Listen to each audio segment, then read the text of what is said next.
Hello everybody, I'm Rob, and along with Camille, David, Cameron, and Sarah, we have decided to look at and examine the Not in My Name social media campaign. In the digital world we live in today, technological innovation is constant. This evolution into a global society centered around digital media has granted current generations the opportunity to be heard on a meaningful platform, the capability to influence and communicate with countless throughout the world, and advocate for social reform. Recent times have made it more apparent just how powerful digital platforms such as social media can be in relation to discussing national and global events, potentially altering policy, and shifting collective paradigms on specific cultural or ethnic communities. The Not in My Name social media campaign is a prime example of how individuals can effectively gather in digital spaces and use social media outlets in hopes of igniting social change. This campaign has origins in the British invasion of Iraq over a decade ago, but has recently come to the public forefront again in light of recent terrorist attacks. This movement is the collection of Muslims and supporters of Islam ideals all around the world who condemn terrorist organizations such as ISIS and want those around the world to understand that these heinous acts do not in any way represent the beliefs and ideology of the Muslim community. So right now we want to take a moment to look at the video attached of the Not in My Name social media campaign, which captures the general themes of the movement.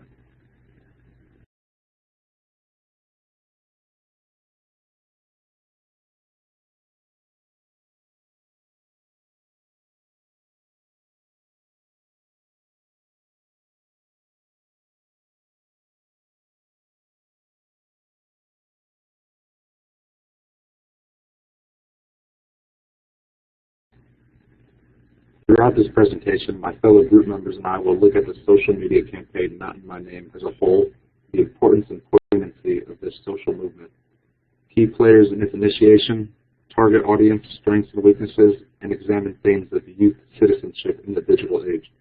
The Not in My Name campaign serves as evidence of the ways in which social media users can effectively act as agents of change in an ever-growing digital world. And now I will pass it on to David for the next slide. Thanks, Robert. So we just want to take a moment to analyze why we chose Not in My Name. In the events of 9/11 left a devastating impact on the American psyche. In the events that followed, discussions regarding Islam became more and more common in households throughout the country. Fear and panic ensued, leading to increased Islamophobic sentiments throughout the nation. To many Americans, Islam has become almost synonymous with groups such as Al-Qaeda, ISIS, and the Taliban. Muslims have suddenly been lumped together as a single homogeneous group. The media has further perpetuated a lack of positive portrayals of Islam and Muslims, instead focusing heavily on individuals and groups of radicals who have tainted Islam in order to further their own motives and struggles to gain power. Politicians have also contributed to Islamophobia in the United States, primarily for their own political gain. And this was particularly true in the past election, with calls for a travel ban on Muslims and a registry of Muslims nationwide. Understanding the Not in My Name campaign is vital for educators, since the campaign can act as a platform to address issues of discrimination. It can create inspiration in the classroom, which will embolden youth to stand up for issues of social justice and human rights. It helps to promote tolerance and diversity in a country with a history of religious freedom. It will help protect their fellow Muslim peers from harassment and provide factual information to youth in an effort to combat the negativity in the media and politics. Youth are the leaders of tomorrow, and it is of the utmost importance for us to instill in them a passion for social justice issues, to help them understand the power that they hold to bring about effective change. And this campaign offers a base from which youth can promote a positive message. Finally, as Dr. Herrera mentioned in her article on youth and citizenship in the digital age, youth are coming of age in the digital era and learning and exercising citizenship in a fundamentally different way. The internet plays host to a variety of messages, and educators can help play an important role in teaching students how to decipher what is valid and ways in which they can advocate for the human rights of Muslims, who represent a plethora of different cultural backgrounds, which contribute to the rich fabric of the United States. Now I'm going to hand it over to Cameron who is going to go over some of the key players in the campaign. Thanks, David. So the origins of the Not In My Name campaign hashtag and saying, as Rob mentioned, are found in anti-war slogans that were protesting the Iraq War in March of 2003. In the years since, several causes have picked up the hashtag. However, it didn't gain any real momentum until September of 2014, when the Active Change Foundation, or ACF, began to promote and champion the hashtag. From there, it truly did turn into a viral campaign. The ACF's stated mission is to work with young people and communities to create opportunities to educate, inform, and support, and the Not In My Name campaign fits squarely within this mission. Dawood Masood, head of administration at the Al-Hira Educational Cultural Center, was the first to devise and implement the hashtag as a way to denounce ISIS as an Islamic organization. From there, he enlisted the help of local Luton, England youth to spread the word and cultivate a noticeable online presence. Though the movement started in England as a solely local event, it didn't take long for it to pick up steam and grow to the global level. The movement did spread quickly, as I mentioned, and it quickly gained traction around the globe for 5 reasons in particular. First was the actual hashtag, Not In My Name. It succinctly and clearly verbalized a popular sentiment around the world, and that's that many, many people around the globe subscribe to the ideology that not all Muslims are terrorists. However, they often can't or won't work themselves into the conversation. This hashtag allowed them to do just that as one voice. Second, and closely related to the first reason, is that the hashtag was composed of bold yet open-ended verbiage. Not In My Name makes a statement, but it also allows each user to tailor the message to fit their own needs and vocalize their own lived experiences. An open-ended hashtag encourages people around the globe, not just in England or in Muslim countries, to join the conversation and personalize their message with the hashtag. Third, several local, regional, and global events sparked outrage that encouraged the use of the hashtag. These events included, but were not limited to, the murder of David Haynes, the kidnapping of Alan Hemming, the ISIS attacks in Paris, and Brexit. The fourth reason it went viral was because it turned the tables on ISIS and used social media against them. ISIS has a very highly sophisticated social media campaign. It uses a team of media and PR experts to produce videos, well-timed tweets, and they actually even developed an Arabic language Twitter app called the Dawn of Glad Tidings, which is an official ISIS product used to keep its users up to date on this latest posts and news coming from ISIS headquarters. ISIS also used hashtags to gain traction with and get their message out into the public eye. And the Not In My Name campaign goes toe-to-toe with ISIS in the social media arena, which projects a confident approach and increases the widespread appeal of the movement. And finally, the campaign was legitimized by global leaders. In particular, President Obama, in his address to the UN General Assembly on September 24th, 2014, just legitimized the movement in the eyes of the public. The confluence of these 5 reasons really allowed the Not In My Name campaign to spread and truly become a viral campaign. Thank you. So as Cameron mentioned, the Not In My Name campaign was actually started by the Active Change Foundation, and it was initially started with a YouTube post to the ACF's established audience. And these screenshots here are from the ACF's Twitter and then the About page from the Not In My Name website. So as a foundation, their messaging was typically directly to the local youth who were looking either for or either to be role models, and also to donors who were supporting their Young Leaders program as well as supporting the foundation.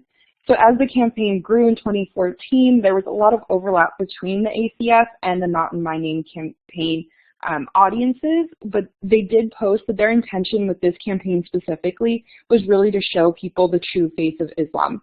So their intended future audience was really worldwide, but initially it started with the local youth who they already had access to and who could, really start using the hashtag initially.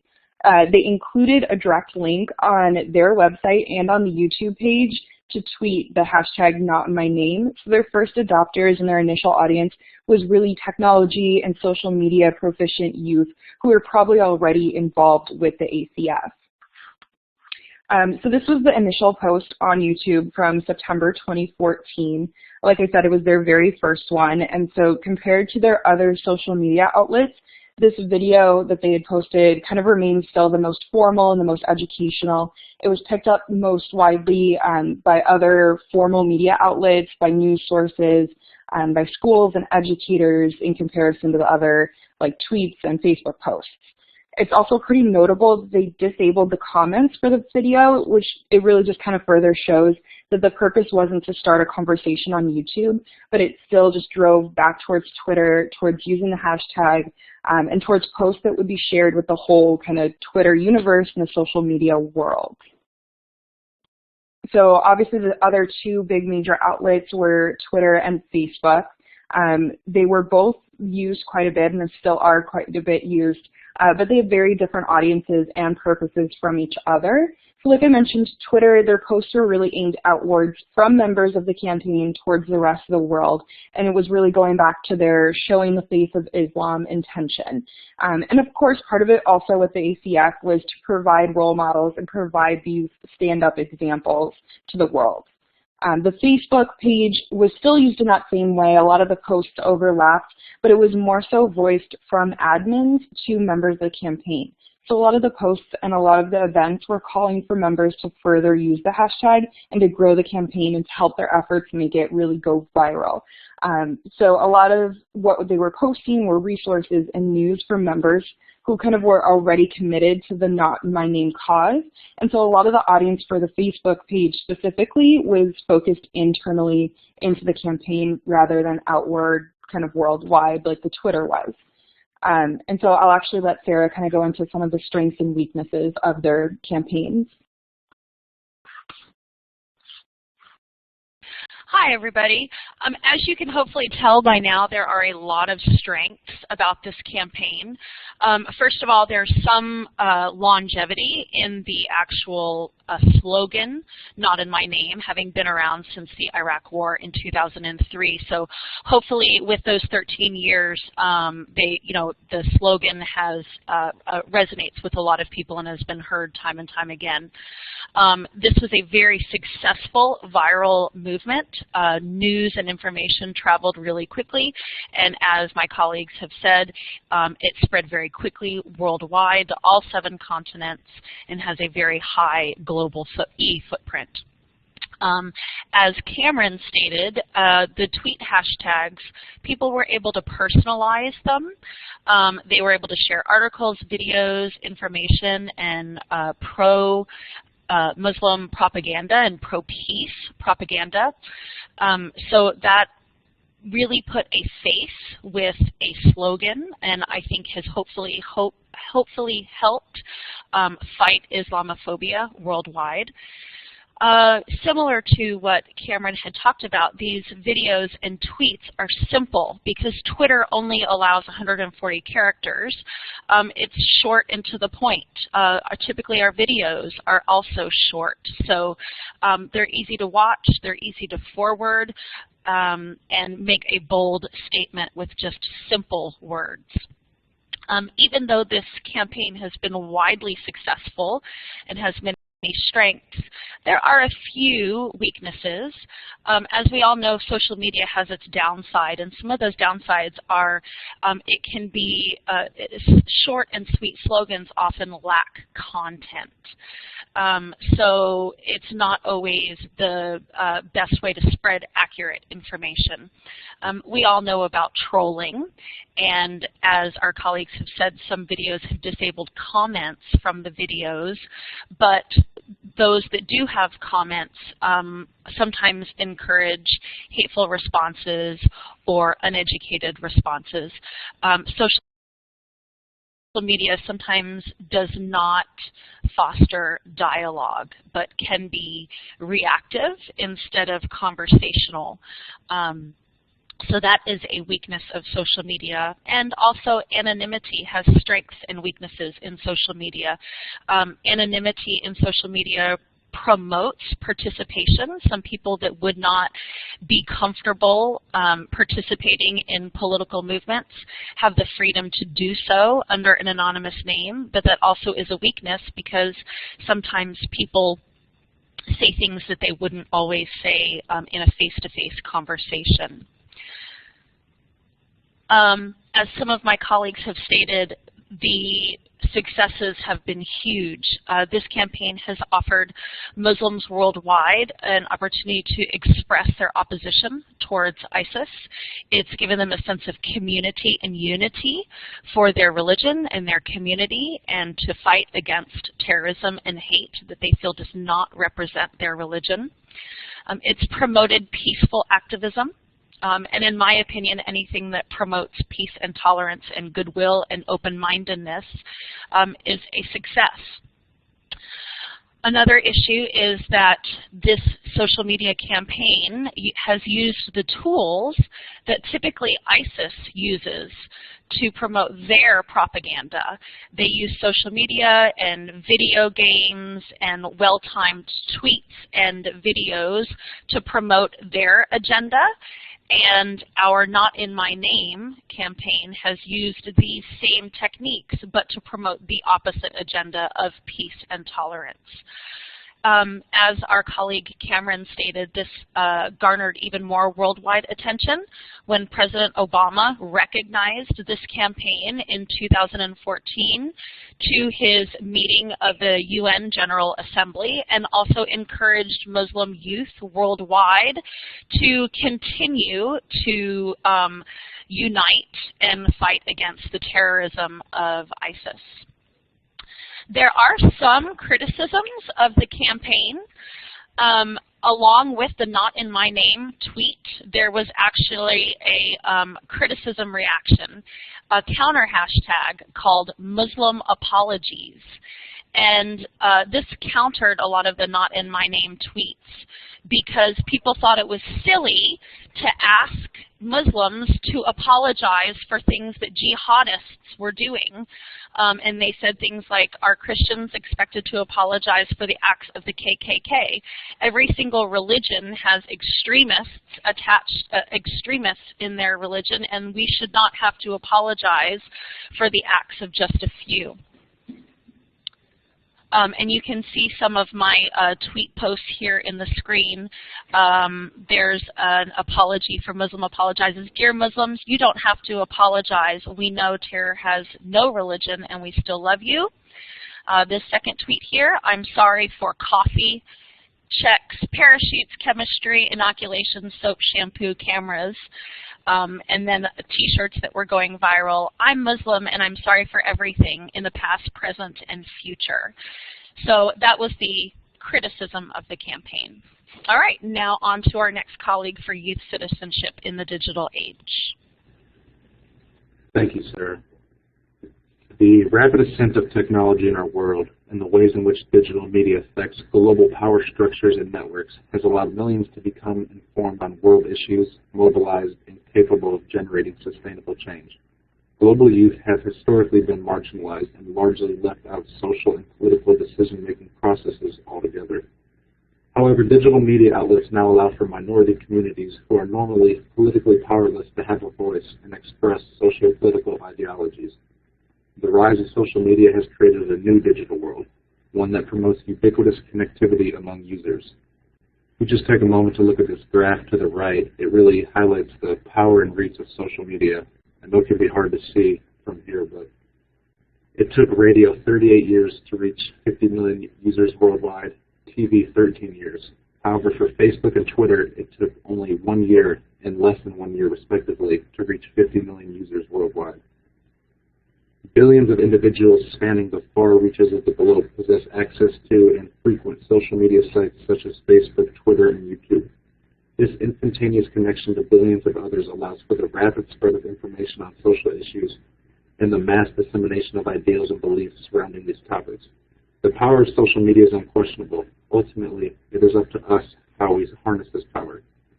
Fortunately, many use this digital outlet to spread the ideals of equality and global harmony, as evidenced by the Not in My Name campaign. After the recent acts of terrorism, Muslims took to these online spaces in efforts to condemn ISIS and shed light on the actual beliefs surrounding Islam faith. Social media outlets create a forum where individuals previously marginalized, especially youth, can now act as meaningful agents of change. Online arenas create opportunity for political, social, and civic engagement among individuals who would not have been able to participate before. The means of political activism are simply changing. These digital spaces allow for otherwise left-out individuals to actively deliberate and participate in political forums. The capability of social media outlets to generate conversation on contentious, important issues has a positive correlation on youth political agency and citizenship. The Not in My Name movement serves as a reminder just how formidable and consequential social media campaigns can be in political and social mobilization, as well as stimulating youth engagement in global issues. And now I will hand the mic to Sarah to wrap things up. We hope that you have enjoyed our presentation, and hopefully you can tell from all of our facts that this has been a very successful campaign. I also think that this campaign will be around for a long time. Unfortunately, in the world that we live in, I think that there is a need for this campaign. I hope that in the future, the need will become significantly less. But as our world continues to go through the struggles of terrorism and Islamophobia, I'm afraid that there is still going to be this need for people to stand up against it. So I think that this movement will continue, and I hope that it will continue with the success that it has experienced for the last 2 years. Thank you for watching.